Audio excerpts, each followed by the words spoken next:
सड़क पर लाठीचार्ज, संसद के बाहर प्रदर्शन और सत्ता के गलियारों में अचानक शुरू हुई बातचीत। आखिर ऐसा क्या हुआ कि आंदोलन की अगुवाई कर रहे प्रदर्शनकारियों को सीधे केंद्रीय मंत्री जेपी नड्डा के घर बुलाया गया? क्या सरकार और आंदोलनकारियों के बीच समझौते की शुरुआत हो चुकी है या फिर टकराव अभी बाकी है? अयोध्या की पावन धरती पर शिक्षा का एक नया युग, आधुनिक और तकनीकी ज्ञान के साथ संस्कारों का समावेश। महर्षि महेश योगी रामायण विश्वविद्यालय, एडमिशंस ओपन, अप्लाई नाउ।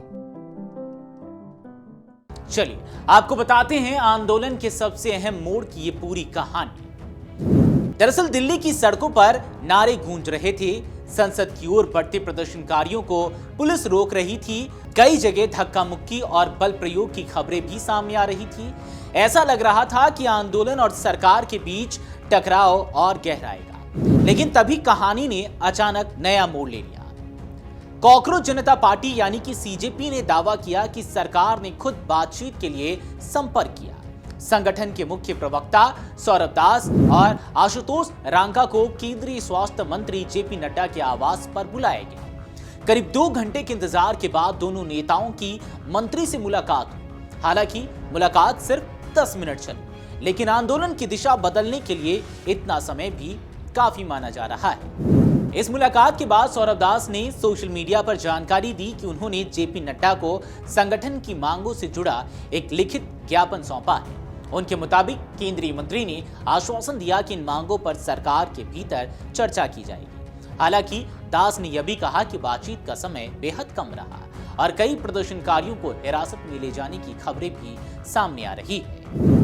इसमें दिलचस्प बात यह रही कि इस मुलाकात के साथ ही सीजेपी ने अपनी मांगों का दायरा भी बढ़ा दिया। पहले आंदोलन 2 प्रमुख मांगों पर केंद्रित था। केंद्रीय शिक्षा मंत्री धर्मेंद्र प्रधान का इस्तीफा और कथित परीक्षा अनियमितताओं से जुड़े मामलों में आत्महत्या करने वाले नीट अभ्यर्थियों के परिवारों को 1 करोड़ रुपए का मुआवजा। लेकिन अब तीसरी और नई मांग भी सामने आ गई है।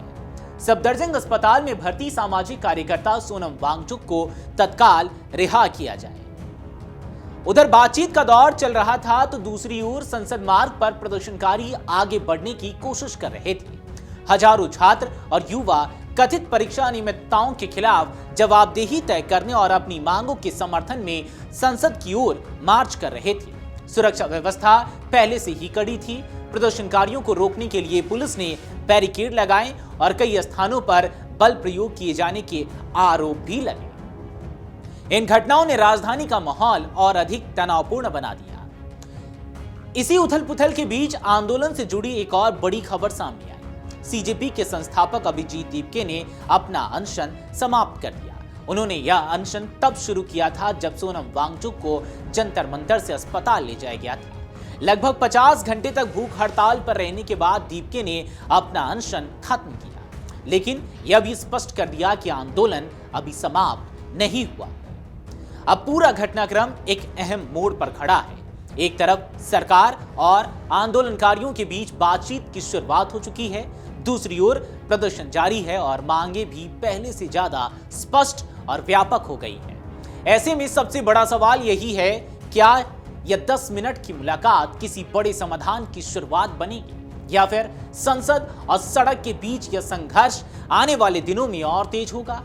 फिलहाल इस सब की नजरें सरकार के अगले कदम पर और बातचीत के नतीजों पर टिकी। बहरहाल आपको इस पूरे प्रदर्शन और सरकार के बीच में और सीजेपी के बीच में जो बातचीत हुई है और ये जो 3 मांगे रखी गई है, इस पर आपकी क्या राय है? कमेंट सेक्शन में जरूर बताएं।